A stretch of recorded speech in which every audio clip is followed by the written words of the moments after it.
Salut Marie, je suis super content de t'avoir dans ce podcast pour ce nouvel épisode, podcast No Rules. Comment tu vas? Comment tu te sens? Hello Cédric, bah écoute, ça va super. Merci beaucoup de me permettre d'être sur ton podcast et je suis au taquet. Tout va bien. Ça, j'aime cette énergie. Écoute, c'est un plaisir et on va voir pourquoi c'est un plaisir à travers ce que tu fais et qui tu es. Euh, Comme à mon habitude, je ne présente pas forcément mes invités, je les laisse le faire parce que je trouve ça plus intéressant. Mais juste une petite particularité, c'est que je suis content de t'avoir aussi dans ce podcast parce que tu es toujours un peu d'ailleurs la coach de ma femme Vanessa. Tu l'as accompagnée et du coup, c'est un plaisir. Et puis, on aura peut-être le temps de partir aussi sur ces sujets. On verra. Mais en tout cas, sache que Vanessa a beaucoup apprécié ton accompagnement dans son parcours de vie. Ah, ça fait plaisir. Ouais, Vanessa, que je garde dans mon cœur. Elle regardera sûrement cet épisode. Marie, est-ce que tu veux bien nous raconter l'histoire de ta vie en commençant par Il était une fois, s'il te plaît? Waouh! Oui, alors, il était une fois une petite fille qui sort du ventre de sa maman recouverte d'eczéma. D'accord? Déjà, tu vois, ça pose le cadre. Et une petite fille, ouais, il était une fois l'histoire d'une petite fille qui sort du ventre de sa maman recouverte d'eczéma, mais qui va apprendre avec le temps que sa sensibilité peut être une vraie force. Ok. Comment tu sais que c'est une vraie force, ta sensibilité? Ah, bah parce que tu vois, avec les années, j'ai découvert que ce que je pensais être un fardeau, d'être hypersensible, de tout ressentir très fort, que ce soit autant mes propres émotions que les émotions des autres, aujourd'hui, avec beaucoup de recul, j'ai appris à en faire quelque chose de vraiment chouette, de quelque chose de très porteur, de très lumineux, mais ça n'a pas du tout toujours été le cas. Et je reviens, on va aller évidemment sur ce sujet parce que c'est présent chez toi, c'est présent dans ce que tu fais aussi, et ça se ressent quand tu l'expliques. Je reviens juste, qu'est-ce qui fait que le côté eczéma, tout de suite, ça a apparu dans ton récit, c'est même un sujet principal? Ouais, parce que j'estime que Euh, on n'est pas tous égaux par rapport à nos karmas, à nos missions de vie et à nos raisons d'être ici sur cette terre. Et j'estime que pour moi, dès le départ, les choses ont été un peu compliquées et ça marque toute une vie en fait. C'est que dès la naissance, ça donnait le ton un petit peu de ce que j'allais vivre les années qui suivent. Et finalement, peut-être que c'est de ça que j'aimerais parler aujourd'hui, le fait que même quand les choses partent pas forcément de manière facile, les choses peuvent tout de même se dénouer et on peut tous accéder à un bonheur profond. C'est quoi pour toi le bonheur profond? C'est de se lever le matin et d'être en gratitude et de se dire merci la vie et je suis heureuse d'être là. Pour moi, c'est ça, c'est cette légèreté, tu vois, d'être, ouais, cette légèreté, quelque chose de léger, quelque chose de lumineux et non pas quelque chose de plombant et de, voilà. Pour moi, le bonheur, ce serait ça. Tu as toujours été comme ça, à savoir, moi je ressens beaucoup de quelqu'un pour qui le bonheur a une grande place, la gratitude a une grande place. T'as toujours été comme ça? Non. Non, j'ai pas toujours été comme ça. C'est quelque chose que j'ai cultivé avec le temps. Mais non, pendant des années, j'ai été un peu, je me mettais un peu en mode victime, tu vois. Hmm. Pourquoi moi? Pourquoi il m'arrive des choses difficiles? Pourquoi la vie ne m'aide pas? Pourquoi j'ai cet entourage-là? Et puis finalement, la vie m'a amené à avoir des déclics, mais de manière un peu dur. Moi, mon corps, mon esprit m'ont complètement mis KO pour que j'ai ces prises de conscience, tu vois. Donc, j'ai pas du tout toujours été cette Marie pleine de gratitude et pleine de légèreté. Pas du tout. Pas du tout. Tu veux nous, si tu t'en, enfin, sens-toi libre de me dire non, mais tu veux nous expliquer ou nous relater un moment de vie qui t'a amené ce déclic et qui a été difficile pour toi? Ouais, bien sûr, oui, oui, j'en parle avec beaucoup de facilité aujourd'hui parce que ça fait partie de mon parcours de vie qui m'a amenée à être, tu vois, cette Marie heureuse et lumineuse que j'estime être aujourd'hui.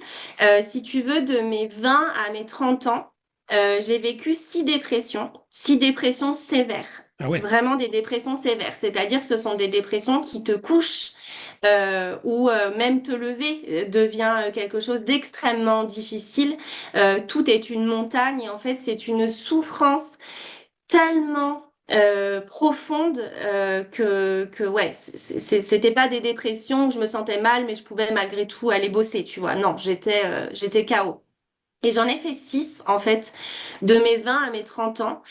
Et tu vois, tu parles de ce fameux épisode de vie qui m'a permis d'avoir ce déclic. Bah, c'était justement la dernière, lors de l'année de mes 30 ans, où là, je me suis dit, mais est-ce que ça va être ça, ma vie, finalement, à peu près tous les 2 ans, de faire une rechute et de tomber vraiment dans quelque chose de... Moi, enfin, tu vois, Cédric, en toute transparence, je n'aurais jamais pensé pouvoir souffrir autant parce que la dépression, c'est une souffrance physique, mais pas que. C'est aussi une grosse souffrance psychique, émotionnelle. En fait, on a mal, mais on a mal de tout notre être. Tu vois, c'est pas comme juste quelqu'un qui s'est fait Mm. mal au bras et qui a mal au bras. Là, t'as mal, mais t'as mal de tout ton être.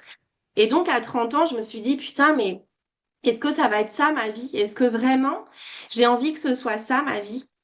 Et j'étais persuadée à ce moment-là que je pouvais faire quelque chose pour arrêter en fait cette cadence infernale de dépression chronique. Et je me suis dit, OK, je vais faire quelque chose sur tout ce sur quoi j'ai la main. Et tu vois, j'étais consciente qu'il y avait des choses. Alors, il y a une grosse part héréditaire. Tu vois, déjà, ma mère était en grosse dépression quand elle était enceinte de moi. Je suis née recouverte d'eczéma. Déjà là, tu vois, ça signifiait qu'il y avait des choses sur lesquelles j'avais pas la main. Mais en tout cas, j'ai décidé d'agir sur tout ce sur quoi j'avais la main. Donc, j'ai commencé à bosser sur la connaissance de moi, qui j'étais, parce que je me suis jamais vraiment posé cette question. Tu sais, vu que tu es en mode victime, voilà, tu crois que c'est de la faute des autres, des fautes de la vie. Et je me rappelle très bien être allée m'acheter un cahier. D'ailleurs, je l'avais expliqué à ta femme, hein, cette histoire. Et j'ai commencé à écrire qui je suis, moi, Marie. Qu'est-ce que j'aime? Qu'est-ce que j'aime pas? Qu'est-ce que je veux pour moi et pour ma vie? Et qu'est-ce que je ne veux plus? Et tu vois, c'était la première fois de ma vie, j'ai commencé à bosser sur qui je suis et qu'est-ce que je veux. Donc, j'ai bossé sur ma connaissance, sur mon estime de moi, ma confiance en moi, comprendre mes émotions, arrêter de vivre cette hypersensibilité comme un fardeau. Et tu vois, tout ça accompagné, bien sûr, de dev perso. J'ai commencé à lire des livres, écouter des podcasts. Et en fait, ça a été une vraie renaissance. Ça a été une vraie renaissance. Euh, donc, tu vois, cet épisode de vie, il est marquant parce que tout part d'un cahier, en fait. Un cahier que je suis allée acheter au petit casino du coin, hein, tu vois, et j'ai commencé à écrire et ça a tout changé. Ça a tout changé de me poser avec moi-même et de dire, OK, t'es qui? Et qu'est-ce que tu veux vraiment pour toi et pour ta vie? Donc, j'ai commencé à agir sur ce sur quoi j'avais la main. Tu te rappelles des premiers mots de ce cahier? Ouais. Bah, c'est qui je suis. Voilà. Qu'est-ce que j'aime, qu'est-ce que j'aime pas, qu'est-ce que je veux plus. C'était mes premières questions, ouais. Et qui tu es du coup? Eh ben, j'ai commencé à me voir autrement. Alors avant, tu sais, j'avais la fameuse étiquette de la petite Marie fragile et sensible. On me l'a D'accord. toujours mise, hein. Et ben, j'ai commencé à écrire et si j'étais pas cette petite Marie fragile et sensible? Et si je voyais les choses sous un autre angle, avec d'autres lunettes? Et tu vois, je me suis vraiment autorisée pour la première fois de ma vie à me voir autrement qu'avec l'étiquette qu'on m'avait collée sur le front. Hmm. Et là, ça commence à changer beaucoup de choses. Et qui est-ce qui te mettait cette étiquette? Ma famille, principalement. Euh, j'ai envie de te dire mes amis, mais j'ai pas beaucoup d'amis. J'ai une amie qui est là depuis 29 ans. On s'est connus quand on était en CP, tu vois, on avait 6 ans, aujourd'hui on en a 35. Donc ouais, principalement ma famille, mon entourage. Parce que c'est vrai, tu vois, il me voyait comme quelqu'un qui pleure facilement, qui est vite envahi par les émotions des autres, par ne serait-ce que ce qui peut se passer dans le monde. Tu vois, moi, gamine, j'écoutais les infos, je pleurais toute la soirée. C'est vrai? Ah bah ouais. je voyais une copine pleurer dans la cour, j'absorbais toute sa tristesse et je mettais tout en place pour qu'elle aille mieux. J'ai toujours été, tu vois, dans cette empathie extrême, mais à tout absorber, quoi. C'est terrible, c'était très dur, c'était très, très dur. T'as toujours aimé sauver les autres? Ouais, complètement. Tu vois, j'y réfléchissais un peu hier soir, je m'imaginais un peu les questions que tu pouvais poser et j'ai fait ce constat que je pense que j'ai toujours fait ce métier de coach, même sans même m'en rendre compte. Depuis gamine, j'ai toujours été là pour les autres. Mais avant, c'était en mode sauveuse, Hmm, mais malsain. En fait, hmm, c'était au secours, faut que je me sauve moi-même. Et du coup, je pense que sauver les autres va me sauver.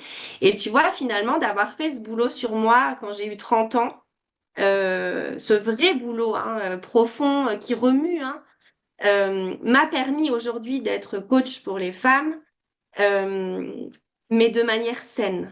Je hmm. suis plus en mode sauveuse.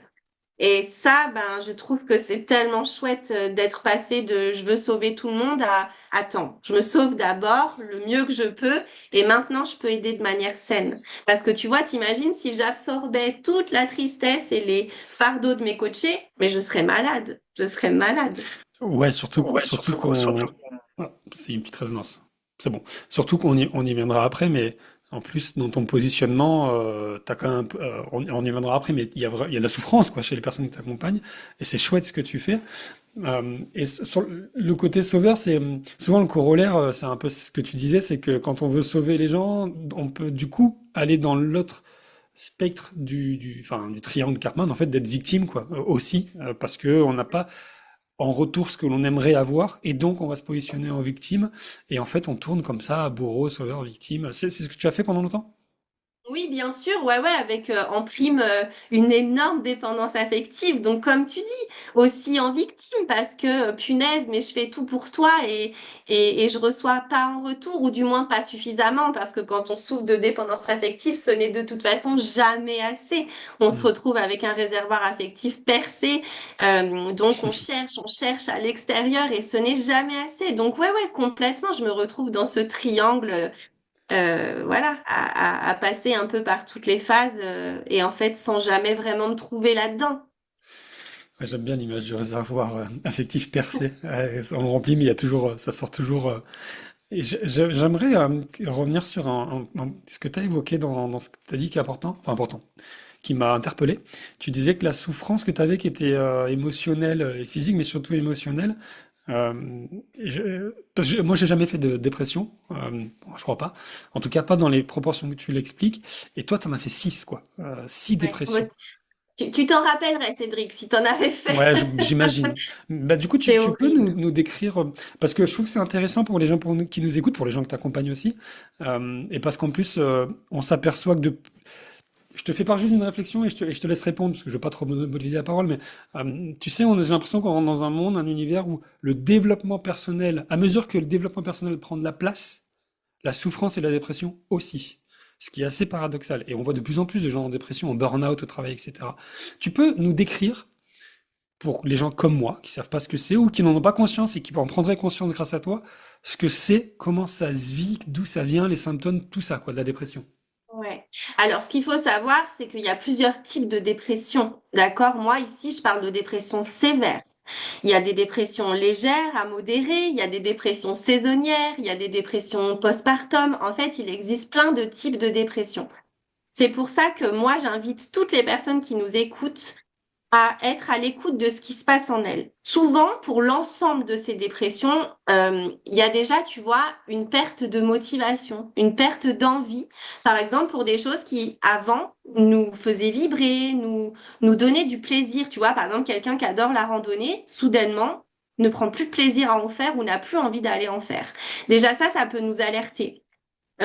L'humeur, tu vois, se sentir un peu de mauvaise humeur, à vif, à fleur de peau, tout prend de l'importance et de l'ampleur pour nous. Euh, la fatigue extrême. En fait, le corps nous donne toujours des petites alertes avant. Et sauf que, comme tu le disais, on est quand même dans un monde où on nous pousse beaucoup à faire Hmm. Il faut faire ci pour avoir ça. On n'est plus dans l'être, on est dans le faire et dans l'avoir.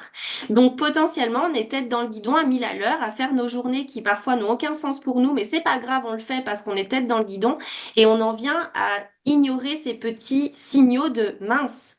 Bah là, je me sens extrêmement fatiguée alors que pourtant je dors 8 heures par nuit. Mince, là, j'ai plus envie d'aller à la danse alors qu'avant j'adorais. Et ça, c'est des petits signaux qui doivent alerter. Et puis aussi, le fait de s'isoler. Tu vois, tout d'un coup, on n'a plus trop envie de voir du monde parce que bah, on se sent pas bien et qu'on n'a pas envie de parler et qu'on a envie de se recroqueviller dans notre bulle. Donc ça commence comme ça. Et puis, en tout cas, pour ce qui est de mon cas des dépressions sévères, en fait, tout simplement, il y a un matin où tu ne peux pas te lever. Ok. C'est pas possible. La force n'est plus avec toi. Tes jambes, ne te portent plus et tu commences à souffrir grandement, comme je le disais, de tout ton être. En fait, tu vois, moi, j'ai même des souvenirs où tu as l'impression que ton âme, elle est presque à côté de ton corps. En fait, tu vois, tu es une coquille vide. C'est horrible, hein, c'est très dur, Ouais, mais c'est il faut... ouais, ouais, c'est vraiment dur. Il y a cette sensation de vide intérieur, presque d'être morte vivante. Tu vois, il n'y a plus de incroyable. vie, tu n'as plus l'envie, tu n'es plus en vie.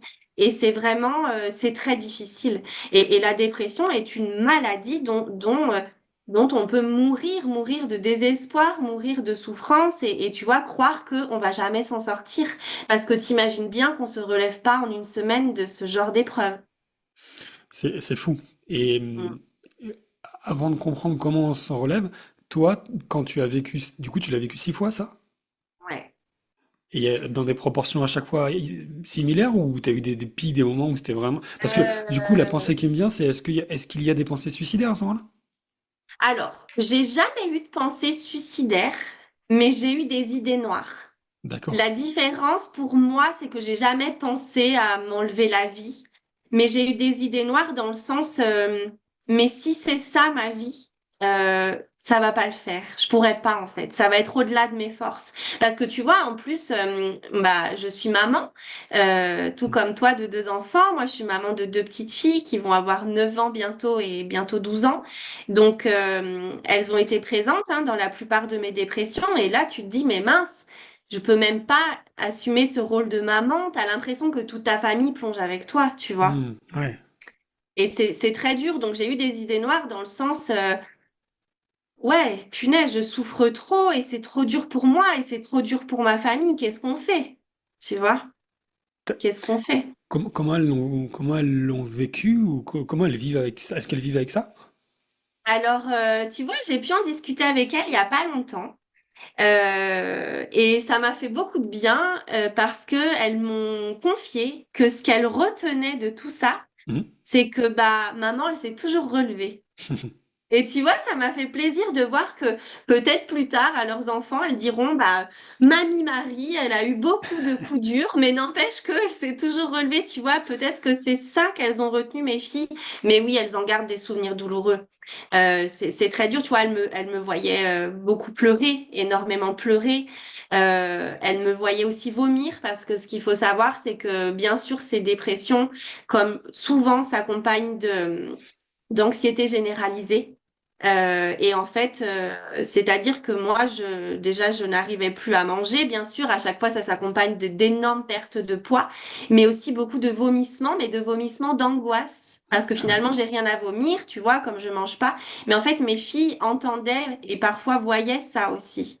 Donc, je pense que sincèrement, c'est très dur. C'est très dur aussi pour mes enfants.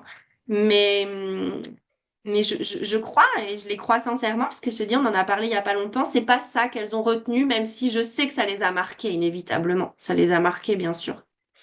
De toute façon, la communication, pardon, et ce que tu as fait avec elle, ça reste toujours le plus important, je pense, libérer la parole.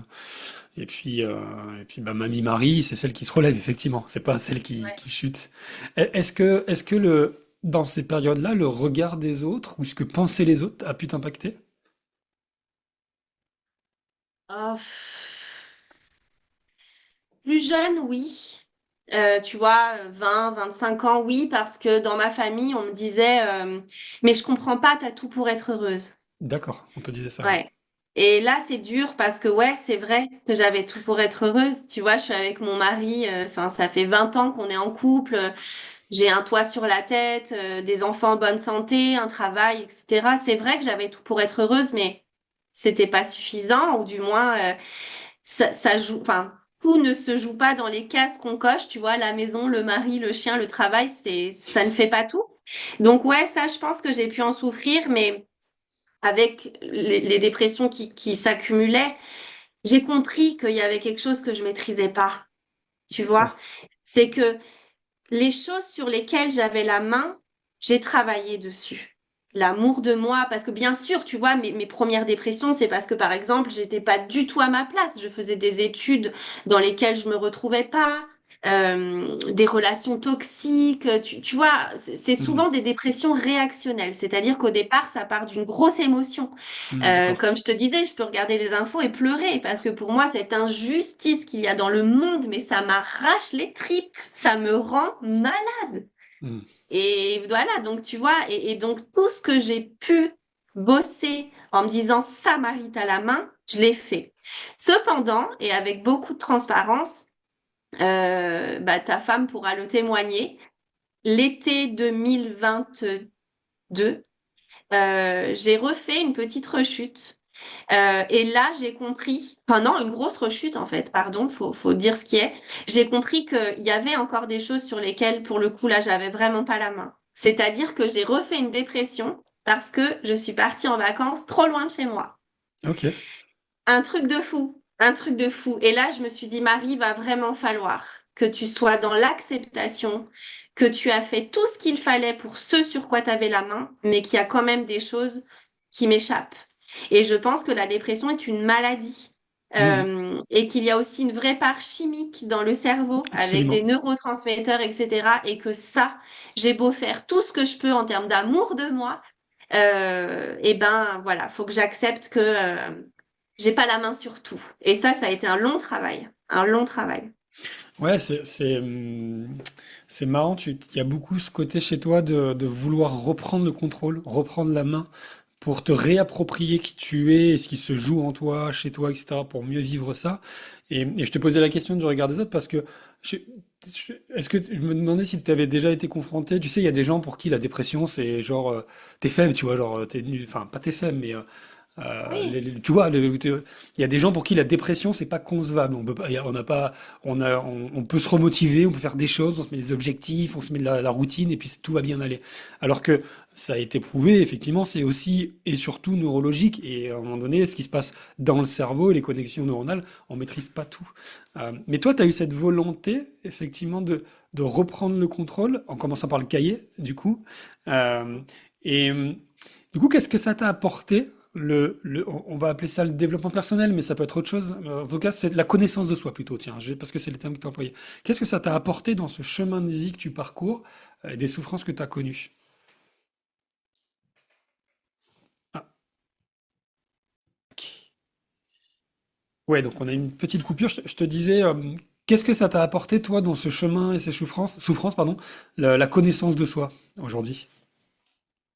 Alors, ce que la connaissance de moi m'a apporté sur mon chemin, euh, eh ben, tu vois, j'estime qu'aujourd'hui, si on se connaît pas, c'est très dur du coup d'avoir la vie qu'on a envie d'avoir parce que on sait même pas qui l'on est. Et surtout, ça aide à poser ses limites. Tu vois, Ok. quelqu'un qui se connaît bien va savoir ce qu'elle peut tolérer ou pas, ce qu'elle veut ou pas, ce qu'elle aime ou pas. Et tu vois, ça m'a beaucoup aidé à poser mes limites pour moi-même, mais aussi à les poser envers les autres. Tu vois, par exemple, quand j'ai appris à me connaître, j'ai su que j'étais incapable de faire un travail alimentaire, un travail qui a pas beaucoup de sens pour moi ou dans lequel je me sens pas suffisamment reconnue, quelque chose tu vois, j'ai compris que j'en étais incapable, alors que depuis gamine, on me disait, mais Marie, c'est ça la vie, va bosser de 8 heures à 18 heures, puis tu profiteras les week-ends et les vacances, mais tu vois, et en fait, de se connaître, on se dit, non, mais moi, ça, c'est pas possible. Donc, qu'est-ce que tu fais? Bah, tu te poses cette limite que tu vas aller chercher quelque chose qui a du sens et que si tu y trouves pas dans le salariat, bah tu vas te le créer. Et tu vois, bah, le fait de se connaître permet aussi de cultiver une jolie confiance en soi. Ouais. Et ça change tout. Ça change tout. Le fait de croire en soi. Tu sais, pendant très longtemps, j'ai eu la croyance qu'il y avait les gens qui réussissaient, puis moi de Mhm. l'autre côté. Pendant Ah très ouais. très longtemps, j'ai eu cette croyance. Et ouais, malheureusement. Et le jour où j'ai commencé à croire en moi et me dire, mais enfin, qu'est-ce qu'ils ont de plus que moi, ces gens? Et puis finalement, réussir, c'est quoi? Tu vois, Mhm. comme tu me disais tout à l'heure, le bonheur, c'est quoi? Personne n'aura la même réponse. Donc, je pense que la connaissance de moi m'a permis de mieux poser mes limites pour moi-même et pour les autres et de développer une jolie confiance qui mène où on a envie d'aller, en fait. Et aujourd'hui, tu sais où est-ce que tu as envie d'aller? Alors, aujourd'hui, j'estime être où j'ai toujours voulu être.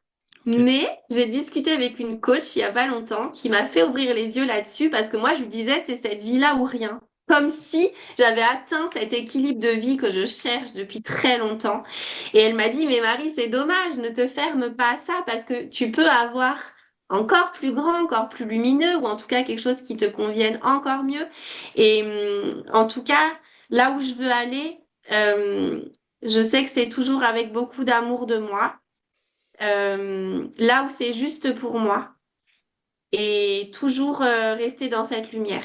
Parce que tu vois, comme j'en ai manqué de cette lumière, de me sentir vide, je la chéris plus que tout en fait aujourd'hui. Et je sais qu'en plus, ça peut m'échapper pour des choses parfois où tu vois, partir en vacances loin de chez moi, je n'aurais jamais pensé que ça me fasse faire à nouveau une dépression. C'est quoi cette lumière que tu évoques? Beaucoup d'ailleurs. C'est la vie. C'est la vie. C'est une lumière de vie. Je nous vois comme des gens en vie parce qu'on a une lumière en nous.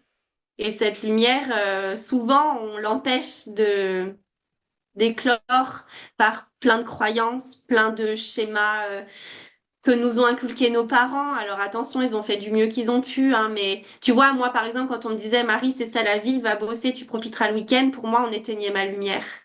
Et aujourd'hui que j'ai compris comment elle fonctionnait et comment elle s'allumait pour moi, en fait, je la protège de toutes parts et rien ni personne va m'enlever ça, en fait. Plus jamais, plus jamais.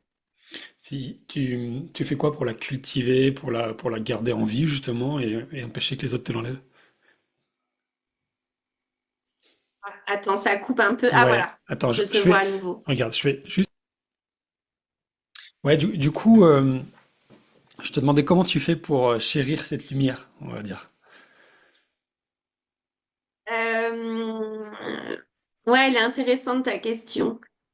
Je pense que je ne tolère plus rien, ni de ma part, ni de celle des autres, ou même de la vie, justement des choses qui pourraient entraver cette lumière, cette paix intérieure. Tu vois, Hmm. c'est-à-dire qu'aujourd'hui, euh, je veux plus me prendre la tête pour un oui, pour un non. Je veux plus laisser certaines expériences de vie, tu vois, m'anéantir, me faire croire que ça va pas.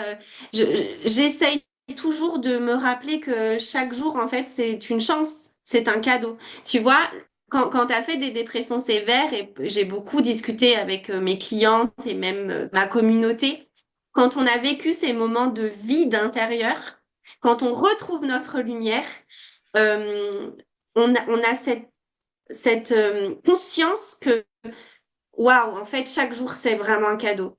Et tu vois, moi, de me lever en forme, sans angoisse, de pouvoir manger, d'accompagner mes enfants à l'école, de faire un travail que j'aime, d'être entourée des gens que j'aime, eh ben, tout a beaucoup plus de saveur. Et tu sais, ça peut paraître un peu bateau, un peu dev perso à fond, mais c'est sincère. C'est Non, sincère. je veux bien te croire. Mm. Et Tout puis, devient plus intense et du coup, on trouve le bonheur dans des petites choses de la vie. ouais, mais c'est ça, c'est Très que simple.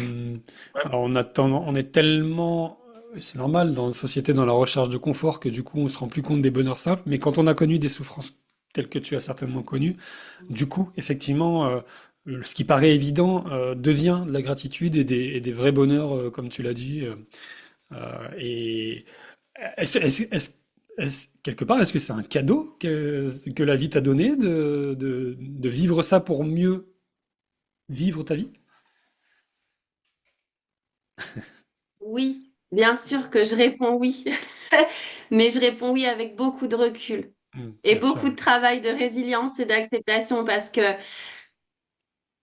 Je pense qu'on aurait pu me faire ce cadeau en me faisant un peu moins souffrir, tu vois. Non, franchement, c'est pas rien. Alors oui, oui, c'est un cadeau. Bien sûr que c'est un cadeau et qu'aujourd'hui, cet équilibre de vie, je pense que je l'aurais pas de la même manière si j'avais pas vécu tout ça. Mais c'est un cadeau, pas toujours, tu vois, pas toujours bien emballé, on va dire. Non, mais oui, bien sûr que c'est un cadeau. Et tu vois, d'ailleurs, l'été, il y a 2 ans, quand j'ai ressombré, une psychologue m'avait demandé quel cadeau vous tirez de cette dépression-là. Et je lui avais dit non, mais en fait, il y a aucun cadeau parce que Hmm. c'est la sixième dépression et que tu vois, quand t'es en plein dedans, c'est trop difficile. Mais quelques semaines ou quelques mois plus tard, je l'ai rappelé en lui disant j'ai trouvé le cadeau. Ouais. J'ai trouvé le cadeau. Et voilà, c'est. Mais tu vois, ça a été un vrai travail d'acceptation de me dire que j'avais pas la main sur tout. Tu vois, tu parlais de ce contrôle et bien sûr que j'y tiens à ce contrôle parce que tu te rends compte cet équilibre que j'ai réussi à obtenir aujourd'hui. Pour moi, il vaut de l'or parce que je sais que si tout ça, ce château de cartes s'écroule à nouveau, je tombe dans des souffrances terribles et potentiellement avec des idées très noires, tu vois. Ouais, ça peut, c'est possible. Ça peut retomber. Bien sûr, Ça bien te, sûr. ça t'inquiète ou comment tu vis ça? Alors, j'ai eu peur pendant longtemps. Ce serait mentir de dire que c'est pas là. Souvent, je me dis waouh, mince, est-ce que je vais vivre quelque chose qui, sans même que je m'en rende compte, va me refaire chuter. Je pense que je suis très à l'écoute de ce qui se passe en moi et que du coup, je connais mes petits signes d'alerte et surtout, je connais Hmm. maintenant, avec le temps, les choses à ne pas faire ou les endroits à pas aller. Bah, tu vois, voilà, je sais que de me déraciner trop loin de chez moi, potentiellement, peut me créer de telles insécurités, de telles peurs que, hop, des dépressions réactionnelles et je sombre Ok. et je sombre. Donc, bah voilà, je me résigne et je me dis, bah, ne va pas trop loin. Ouais, vraiment, tu es dans la connaissance de soi et à force, tu sais interpréter les signaux. Ouais, je Quand- vis petit, je vis petit, je vis très sécure. Ça veut dire quoi, je vis petit? Bah, je vis petit parce que je fais attention, tu vois, d'être toujours très à l'écoute. Je sais que quelque chose de trop loin ou de trop grand ou de trop fort peut me faire rechuter. Donc, j'ai ma petite vie, très confortable, très douce, très sécure. Et tu vois, le regard des autres, là, pour le coup, pouvait rentrer en jeu parce qu'on me disait, mais Marie, ça t'ennuie pas de pas voyager? Bah, en fait, non. Je pense que dans cette vie, c'est comme ça. Tu dis dans cette vie, c'est comme ça, tu penses qu'il y a une autre vie? Bah ouais.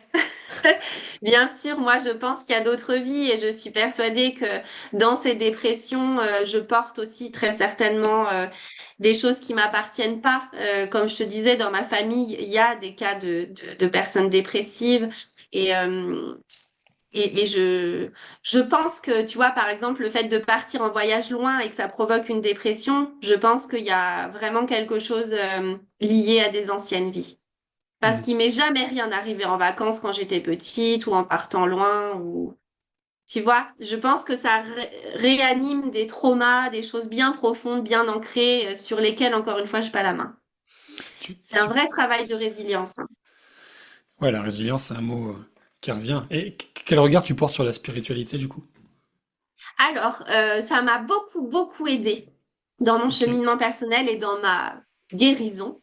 Je me suis éveillée à la spiritualité en 2022 ou 21, je ne sais plus. Et ça m'a beaucoup aidée dans le sens où j'ai compris que j'étais soutenue et que je n'étais pas seule et que ce que je vivais était bon pour moi et pour mon évolution.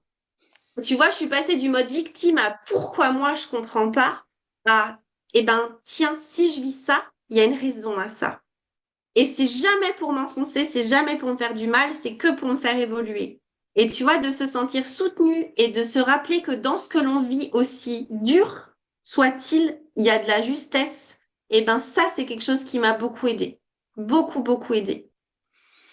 Et comment cultives cette spiritualité à travers quoi? Des livres, des rencontres, à travers quoi? Non, pas des livres, à travers les voyages en moi, Ok, d'aller introspecter et d'être à l'écoute. Et si tu veux, je me suis beaucoup éveillée à la spiritualité quand je me suis intéressée et formée aux soins énergétiques. d'accord.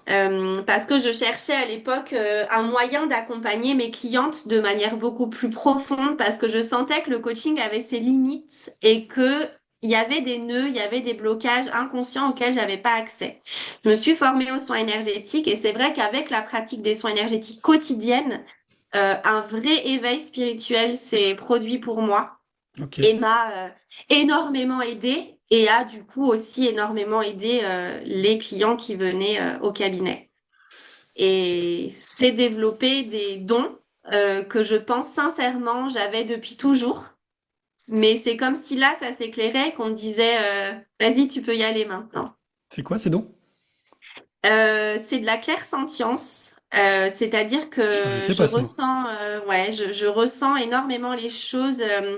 Si tu veux, tout est vibration. Et tu vois, toi, tu vibres. Et dans ce que tu vibres, il y a plein d'informations. Et Ok. j'arrive à sentir tout ça. Donc, en discutant avec quelqu'un, je peux carrément ressentir si cette personne a été abandonnée par son papa ou plein de choses. Ah waouh. Ouais, j'arrive à sentir beaucoup, beaucoup de choses, ouais. Ça, c'est hyper intéressant. Donc là, ouais, pardon, je bégaye du coup, tu vois. La clairsentience, ouais, c'est de la clairvoyance, mais pas sur, enfin, sur du ressenti, du coup. Ouais, c'est C'est un sixième ça. sens, quoi.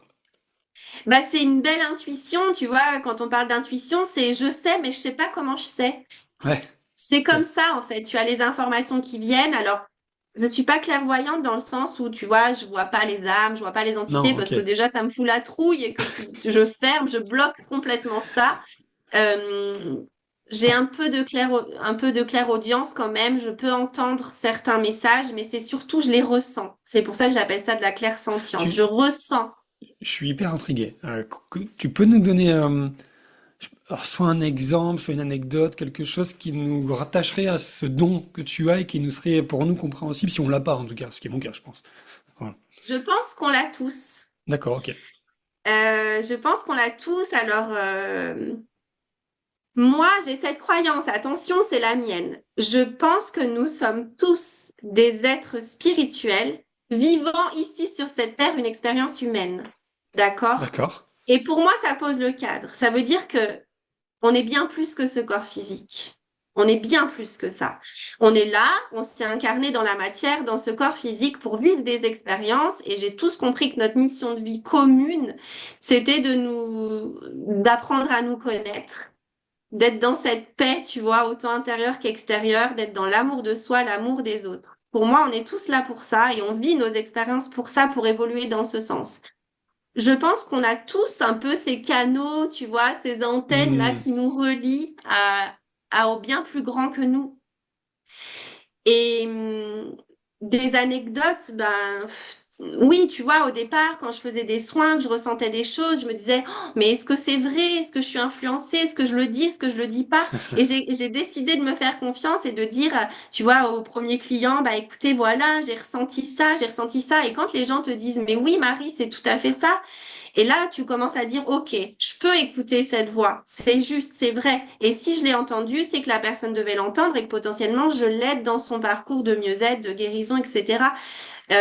Mais c'est vrai que parfois, c'est assez fou de se dire qu'on peut lire en, en les personnes comme dans un livre ouvert. Mais est-ce que tu le fais en conscience ou est-ce que ça vient à toi spontanément et d'un coup, là, tu vois la différence que je veux dire? Est-ce que tu dois te C'est pas en, concentrer ou est-ce que ça vient tout seul? Alors, pendant les soins, bien sûr que je suis concentrée, je rentre un peu en état modifié de conscience où Ok, tu es vraiment, voilà, tu sais, comme quand on réceptif, ouais. médite ou comme, voilà, vraiment un état où tu es là mais t'es pas là. Mais par contre, tu vois, ça m'est déjà arrivé d'être au resto avec mon chéri, d'avoir une table dans mon dos et de dire à mon mari, écoute, mange vite, faut qu'on y aille parce qu'en Ah fait, le ouais, monsieur derrière moi, je sais même pas à quoi il ressemble, mais je ressens toutes ses souffrances. Et c'est pour ça, tu vois, que ça peut être C'est aussi fatigant ouais, c'est parfois. épuisant. Ouais. Ça me fait, ça me fait penser. Je sais pas si tu l'as vu ce film, et c'est pas pour, c'est parce que j'adore ce film. Je crois que c'est Incassable où Bruce Willis, en touchant les gens, il arrive à voir leur vie Ah et non, leur je connais souffrance pas. du coup. Euh, je reviens là-dessus parce que franchement, c'est hyper. Par exemple, tu saurais. Question. Égoïste. Par exemple, tu saurais là tout de suite me dire, bah, tiens Cédric, je ressens. Bah, tiens, sur moi, qu'est-ce que tu ressens? Là, comme ça, je peux pas te dire. Ok, d'accord. Ouais, c'est une question piège. En fait, je ressens rien de particulier parce que tu Ah bah vois, c'est là, je sympa suis ça. dans le... Non, non, mais je veux dire, je suis à Oh, je fond dans rigole. le podcast, je réfléchis Bien aux sûr, ouais. réponses que je vais te donner. En plus, c'est difficile aussi en visio parce Ouais, que les vibrations, c'est des choses qu'on ressent, mais voilà, tu n'es pas en face de moi et ouais, là, je bien suis sûr. pas dédiée à ça. Ouais. Non, mais c'est hyper. Moi, j'essaie de m'ouvrir à tout ça. J'aime beaucoup. C'est ce que je disais dans. C'est marrant. De plus en plus de podcasts où je parle de ça, où je disais que je suis hyper intrigué, je suis hyper ouvert, et en même temps, quand je suis quelqu'un d'assez pragmatique, il y a un truc en moi qui bloque sûrement. Mais peu importe, c'est pas grave, c'est ok. Et en tout cas, j'apprécie beaucoup ces échanges et j'aime beaucoup le, ouais, le côté éveillé des personnes que je trouve qu'il y a toujours à chaque fois quand les personnes comme toi et d'autres que j'ai reçus vous en parler, il y a toujours une lumière, un côté éveillé qui est là et ouais, vous êtes porté par ça, quoi. C'est étonnant, Ouais, ouais, c'est vrai, mais tu sais, pour l'entourage, c'est pas évident, tu vois. bien sûr. Mon mari qui est très cartésien, alors lui, pour le coup, il croit que ce qu'il voit. Euh, avec le temps, c'était vraiment chouette à constater parce que tu vois, au début, je lui faisais des soins énergétiques. Il s'endormait sur la table de soins. Et puis, en fait, après, avec le temps, il me les réclamait. Et je lui disais, mais alors, si tu crois pas trop, tu sais pas trop ce que ça va te faire, il dit, oui, mais ça peut pas me faire de mal. Et puis, tu vois, finalement, maintenant, c'est lui qui me réclame les soins. Et en fait, un jour, d'ailleurs, c'était il y a pas si longtemps que ça, je faisais un soin à distance ici au cabinet. Quand je fais des soins à distance, j'ai les yeux fermés, je visualise vraiment la personne sur qui je fais un soin. Ce jour-là, je ne sais pas pourquoi, j'ai ouvert les yeux pendant le soin à distance et sur le mur, en fait, qui est juste en face de moi, est apparu sous forme lumineuse, comme une petite silhouette, tu sais, d'une petite bonne femme comme ça qui prie. Ok. Et là, je me suis dit, waouh! Alors, ça m'a coupé direct dans mon soin. Autant te dire que je canalisais plus rien, j'étais focus sur cette petite silhouette et je dis, mais c'est un truc de fou. J'ai dit, moi qui ne vois pas les choses en temps normal, là, il y a vraiment cette petite silhouette. Et j'appelle mon mari. J'ai dit, écoute, chaton, il faut que tu regardes ça. Qu'est-ce que tu vois? Il me dit, bah oui, je vois une petite bonne femme qui prie. Il me dit, mais c'est quoi ce truc? Alors lui, cartésien comme pas possible, il essaye de trouver, tu sais, une source de lumière qui rentrerait dans le cabinet. Il bougeait des objets, il essayait de prouver par A plus B que c'était pas possible que Mais cette silhouette soit là il voyait par aussi autre la chose chose? que quelque chose qui s'explique. Oui, je te l'enverrai en photo, je l'ai en photo. Mais Et c'est-à-dire, pareil, je fais venir mes filles. mais attends, parce que que je comprenne bien, c'est une silhouette qui apparaît dans le mur? Ouais, en fait, c'est une petite silhouette lumineuse, tu vois, comme une source lumineuse qui s'est déposée sur mon mur en forme de petite Sainte Vierge finalement qui prie. Ah, c'est pas juste une Et vision que tu as eue et qui est partie, c'est un ah truc non, qui s'est mis, c'est quelque qui est chose encore qui est là. resté presque un quart d'heure. Presque un quart Ah ouais, d'heure. ok. Et après, j'ai vraiment fait le lien avec la personne avec qui je faisais un soin qui est très chrétienne, très très croyante. Et en fait, tout simplement, j'ai été accompagnée pour moi hein, par la Sainte Vierge pour le soin de cette personne. Et si tu veux, tout ça pour venir sur le fait que mon mari, ce jour-là, m'a dit, je ne peux que y croire. Ah Parce ouais. qu'il a cherché par A plus B de me prouver que c'était un rayon de lumière qui réfléchissait sur tel ou tel objet. Et là, non. Et Attends, mais vraiment, au c'est bout d'un dingue. quart d'heure, c'est pas... Je te l'enverrai la Ah photo. ouais, carrément. Ça, c'est assez, c'est fou parce que, donc, en plus, donc, ton mari, chaton, comme tu l'appelles, qui est, Ouais. qui est cartésien, pragmatique, enfin, bref, qui l'a vu, l'a constaté et qui, du coup, ouais, ça, moi, j'adore ce truc, hein. Qu'est-ce que j'adorais être, pas être, mais constater ces choses-là. Enfin, moi, j'adore ce truc-là. J'adorais. Tu sais, ça me fait penser un peu au truc, genre, en mode, on se met autour coin du feu, autour d'un coin du feu, et puis on fait des expériences comme ça. Je sais pas pourquoi ça me fait penser à tout ça. Mais il y en a qui en ont peur et je pense Ouais, que ça fait peur, hein. on s'éveille. Oui, mais tu vois, potentiellement, tu vois, mais les soins que je faisais il y a 2 ans sont pas du tout les soins d'aujourd'hui. Il y a vraiment un éveil, il y a vraiment un développement de soi, autant personnel qu'émotionnel que spirituel.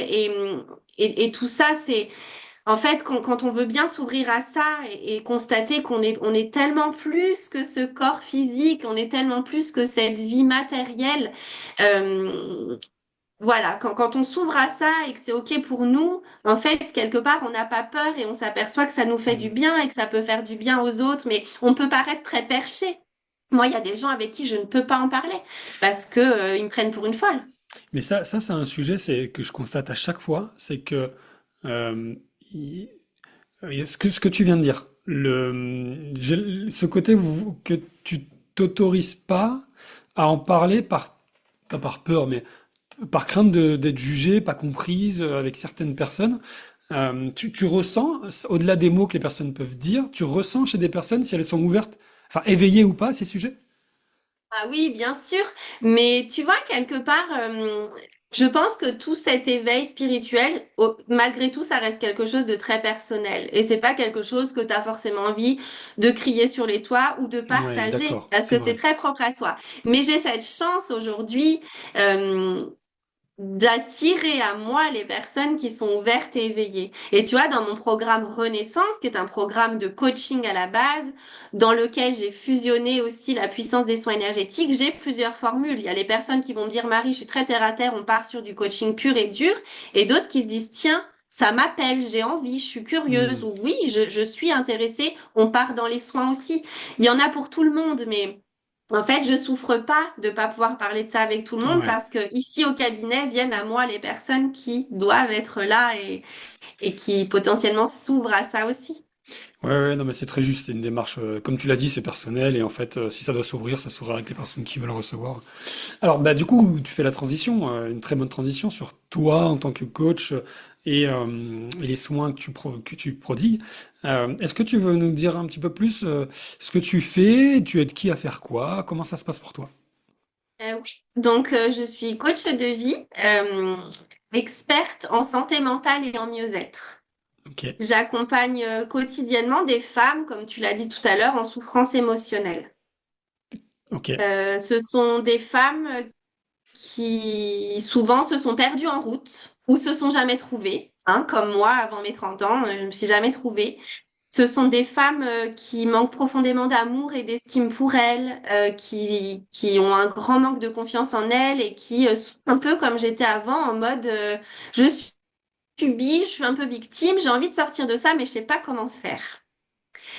Donc, j'ai vraiment créé le programme Renaissance pour ces femmes-là. Et figure-toi que Renaissance est né de mon cahier. D'accord.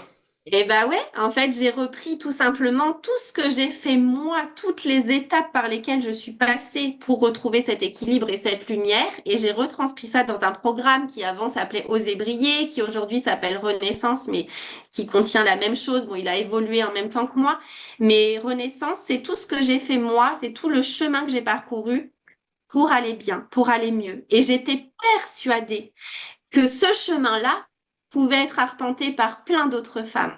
J'en étais Hmm. sûre. Et tu sais, quand j'allais si mal, même si j'étais entourée hein, par mon mari, par ma famille, j'ai beaucoup souffert de me sentir seule malgré tout. C'est horrible, hein, mais on est entouré, mais très seul. Et j'aurais rêvé avoir une personne ressource sur qui m'appuyer, à qui me confier quand ça allait si mal. Et je me suis jurée de devenir cette personne pour les femmes qui en ont besoin. C'est chouette. Et c'est chose faite. C'est Ouais, et chouette. c'est Bah, chose faite. c'est super parce qu'en fait, de ta souffrance, en as fait une force par le moyen de l'écriture et ce cahier. Et c'est en te plongeant dedans que tu t'es dit, mais en fait, je trouve ça chouette parce que moi, c'est quelque chose que je fais beaucoup dans le Boost Camp et les coachs que j'accompagne, c'est que je les amène à réfléchir sur, quand il y en a, c'est pas obligé, mais parfois c'est dans nos plus belles souffrances qu'on peut trouver nos plus belles victoires. Et du coup, bah, si nous, on les a traversées, il y a d'autres personnes qui aimeraient les traverser. Et on est peut-être la bonne personne pour les accompagner. Et quand on est tellement aligné, tellement incarné là-dedans, parce qu'on l'a vécu, on l'a traversé, on l'a ressenti, enfin tout ce que comme tu l'as bien dit, du coup, en fait, dans notre message, dans notre communication, dans tout, ça incarné. Donc, en fait, il y a des choses qui matchent. Et je trouve que c'est le chemin que tu as fait, parce qu'avant, tu faisais, donc, Oser briller, aujourd'hui, ça s'appelle Renaissance, tu axes sur ces personnes qui ont les femmes qui ont les souffrances telles que tu as subies, entre autres, qui se sont perdues ou pas retrouvées. C'est ça? Avant, tu faisais Ouais. quoi? Avant ça? Bah, c'était du coaching. Alors, si tu veux, avant de me spécialiser dans l'accompagnement des femmes en souffrance émotionnelle, je faisais du coaching pour les femmes en général. Mais on le Hmm. dit, adresse-toi à tout le monde et quelque part, tu Ben, t'adresseras à personne. Et je pense que exactement.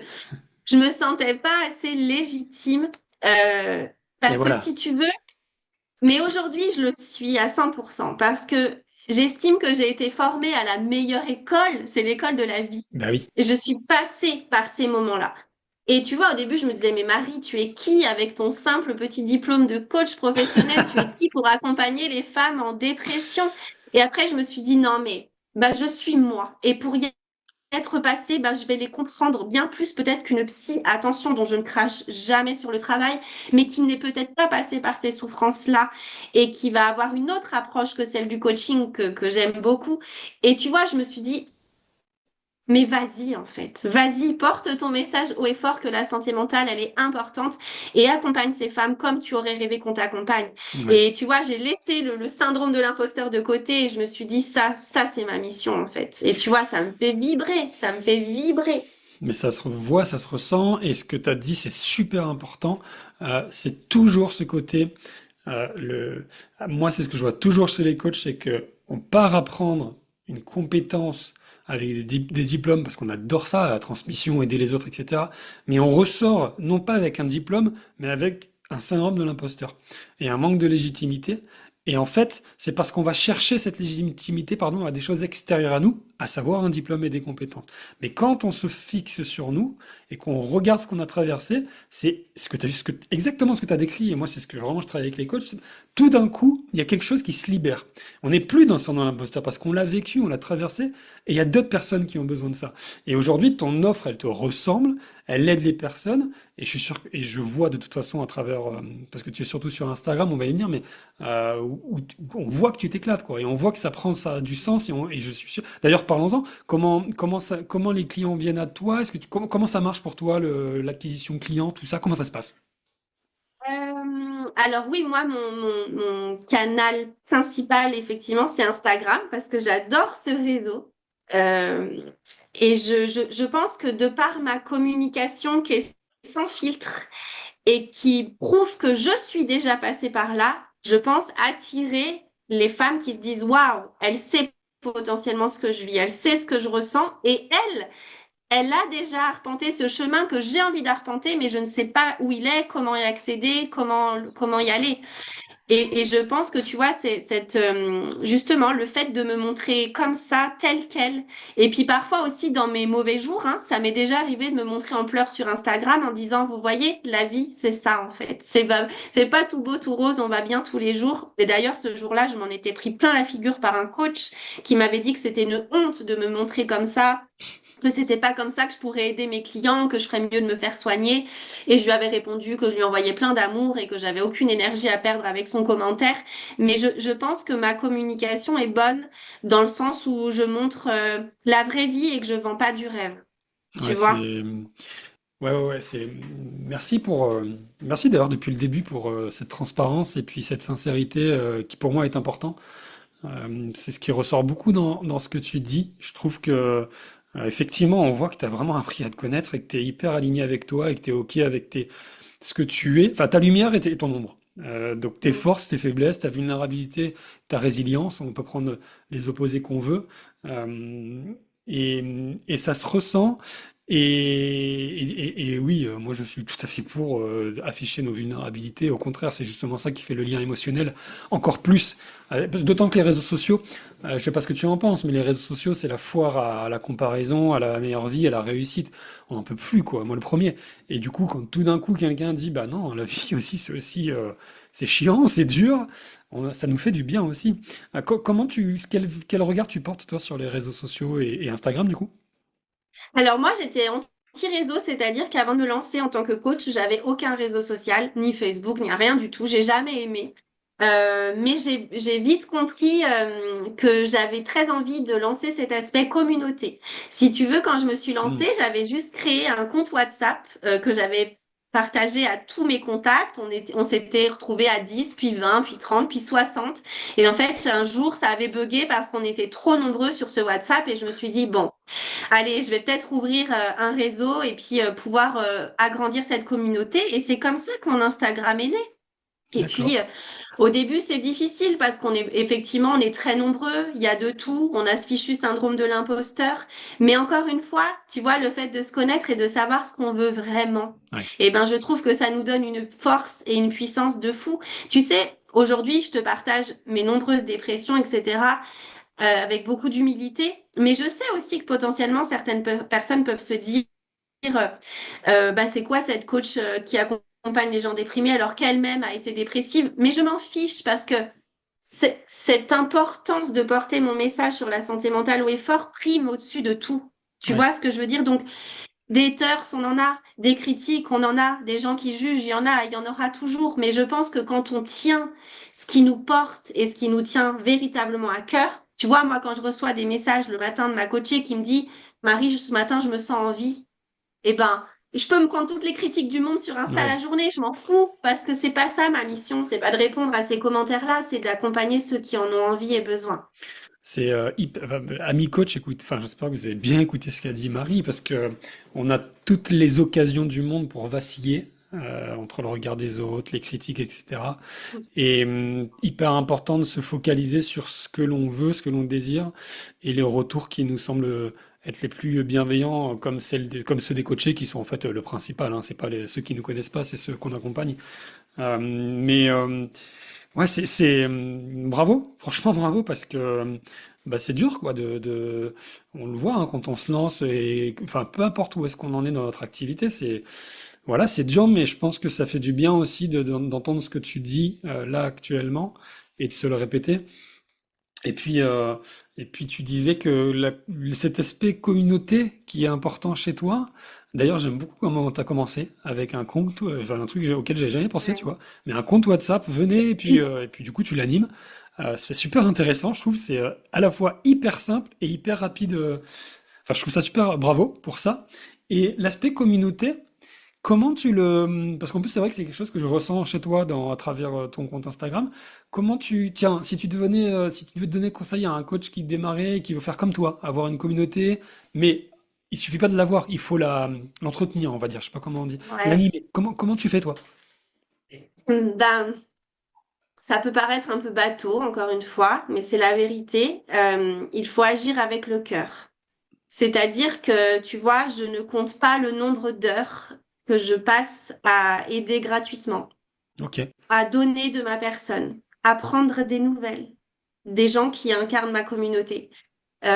Si tu fais ça pour le business, c'est mort. En tout cas, dans mon domaine à moi, attention, tout Mmh. dépend du business, hein. Mais cette communauté est composée d'êtres humains. Et je les vois chacun comme des êtres humains. C'est-à-dire que ben, pour moi, c'est un plaisir d'aller prendre de leurs nouvelles. Potentiellement, je sais que je vais pas prendre de leurs nouvelles pour qu'ils signent mon accompagnement. Tu vois, ce que je veux dire, c'est que chaque personne qui forme cette communauté, alors tu vois, aujourd'hui, j'ai quoi, 2700 abonnés. Bien sûr que j'ai pas une communauté de 2700 personnes. Mais tu vois, je dirais qu'il y en a une centaine qui sont là parfois depuis le départ de mon Instagram et je connais chacune de ces personnes. Et elles vont se confier, me donner des nouvelles, me demander des conseils, etc. Enfin, tu vois, je trouve que c'est beau. Et la seule chose que je m'autorise pas, c'est parfois d'accepter de recevoir aussi de cette communauté. Tu vois, des fois, je me dis, je sais pas, j'ai un coup de moins bien, bah, je me dis, en fait, j'ai tout ce monde derrière moi, mais après, je me rappelle que je l'ai pas créé pour ça, cette communauté. Moi, cette communauté, je la vois comme, j'ai une lumière là, et en gros, je leur dis, qui veut, viens. Mmh. Qui veut suivre cette lumière et venez, on y va ensemble. Et on se serre les coudes et on s'aime et on s'envoie de l'espoir et de l'amour et on embarque les gens qui ont envie de venir avec nous. Mais je me rappelle que je l'ai créé pour ça. Et c'est beau, hein, franchement, je m'estime chanceuse et ce sont des gens pour la plupart que j'ai jamais rencontrés en vrai, mais que j'estime sincèrement. Ouais, donc tu fais les choses avec le cœur, quoi. Ouais. Tu pars de l'intention de départ qui est l'abondance, en fait. Moi, j'appelle ça l'abondance. Faire les choses, l'abondance amène l'abondance, quelque part. Et toi, c'est vraiment ça, tu te connectes à l'intention de départ, quoi, avant toute chose. Ouais, je pense que ma première intention qui m'anime, c'est de donner de l'espoir. Parce que j'en ai tellement manqué que c'est ma mission première aujourd'hui, c'est d'apporter espoir et lumière. Et tu vois, je crée beaucoup de choses, beaucoup de freebies, beaucoup de choses, des méditations. Et en fait, j'ai tout mis sur une plateforme que j'ai appelée Holistica. Et dessus, il y a toutes les ressources que je crée depuis plusieurs années. Et au départ, j'avais mis cette plateforme payante avec un petit abonnement, tu vois, mensuel, etc. Et puis, j'ai très vite senti que j'étais pas du tout alignée parce que je me Ok. suis dit, mais Marie, tout ce que tu as créé, c'est pour aider, c'est pour donner de l'espoir. Et pourquoi tu limiterais cet espoir que tu peux donner? Et j'ai fini par mettre la plateforme gratuite. Et tu vois, d'ailleurs, aujourd'hui, on a atteint les 100 personnes sur cette plateforme. C'est Et pour chouette. moi, c'est super. J'en suis ravie. Donc, il faut donner avec le cœur. Bien sûr que j'ai envie de cette activité et que ça reste un business, mais c'est un business de cœur. Ouais, non, mais Voilà. ça fait toute la différence. Et cette Mm. plateforme, c'est sur quoi? C'est quoi comme plateforme? Holistica, je l'ai créé sur System.io, sur la Ouais, ok. plateforme System.io. Donc, tout simplement, avec un lien, les personnes peuvent adhérer et se connecter chaque jour pour avoir toutes ces ressources gratuites et ça les accompagne vraiment dans leur parcours de mieux-être, tu vois. Ouais, je travaille aussi avec System.io, moi, pour mes accompagnements. Je trouve que c'est le plus simple. Ouais, c'est chouette. Et donc, tu dis que aujourd'hui, bah, c'est aussi un business, mais c'est un business de cœur, comme tu dis. Euh, par exemple, quelqu'un qui nous écoute et qui voudrait faire appel à toi parce que bah, elle est hyper alignée avec ce que tu dis et qu'en fait, elle écoute la personne avant même la coach. Et d'ailleurs, c'est ce que je ressens avec toi, je trouve, c'est qu'on te découvre avant de découvrir on découvre la personne avant l'individu. J'ai tendance à faire cette distinction et Mhm. je trouve ça chouette. Donc, une personne qui voudrait te rencontrer pour tes prestations, euh, comment ça se passe? Tu as le programme Renaissance uniquement? Tu as plusieurs programmes? Comment ça se passe? Alors, j'ai uniquement le programme Renaissance, Ok. mais qui est décliné en plusieurs offres. Si tu veux, je ne fais pas de séance unique. Je ne fais pas de séance à la carte, une par-ci, une par-là, parce que c'est pas comme ça ma vision des choses. On peut pas arpenter le chemin sur lequel j'ai envie d'accompagner mes clientes en une ou deux séances. Hmm. C'est minimum 3 mois. Ok. 5 mois, c'est l'idéal. Et souvent, il y a des choses instaurées derrière la fin de ce programme pour qu'elles ne se sentent pas livrées à elles-mêmes du jour au lendemain. Je lâche jamais les mains de mes clientes comme ça. Mais il faut se sentir prête parce que Renaissance, c'est un vrai travail en soi et qui change tout.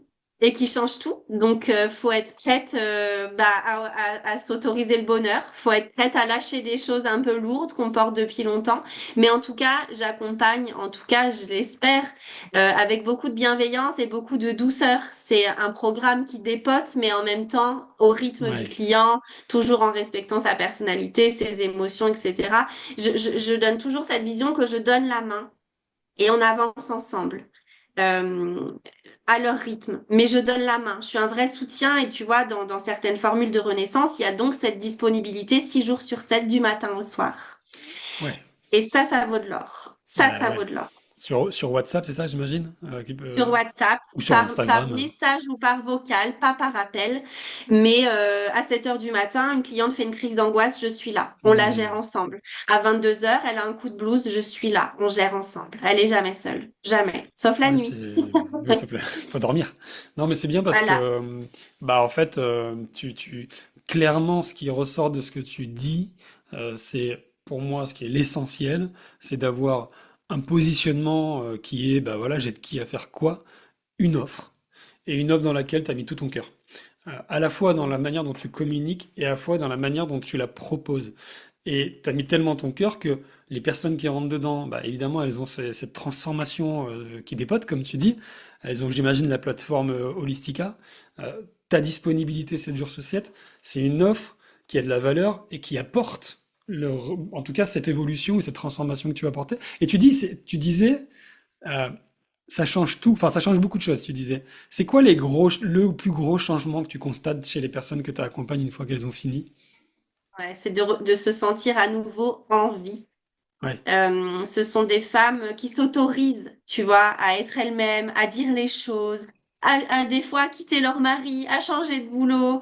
Mais en fait, attention, au départ, ne serait-ce que si cette personne arrive déjà à se lever, à faire un bon repas, c'est déjà des victoires. Tu vois, je veux dire, Ouais, ouais, j'aime bien ça. chaque chose en son temps. Mais c'est vrai que rien que voilà, quand elles me disent qu'elles se sentent à nouveau, tu vois, elles ressentent à nouveau cette lumière, cette envie, et je veux dire, ça change tout parce qu'elles s'apportent de l'amour. Et tu vois, souvent, ce sont des femmes qui se sont beaucoup dénigrées. Mais je fais une dépression, mais je suis faible, mais je suis nulle, je me compare, etc. Bah non, en fait, apporte-toi beaucoup d'amour parce que tu en as besoin.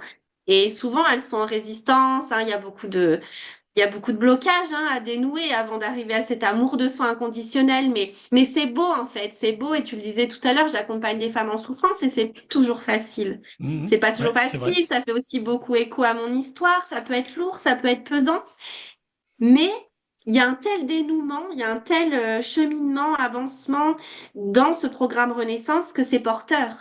Et que oui, au départ, c'est peut-être un peu lourd, mais je sais très bien que dans quelques semaines, ça va laisser place à la lumière. Et tu vois, je suis témoin de tout ça. Et je me dis, waouh, c'est magique, c'est merveilleux.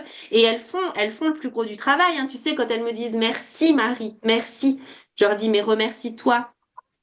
Mhm. Elles ont fait le plus gros du chemin. J'ai juste donné la main et montré le chemin. C'est tout.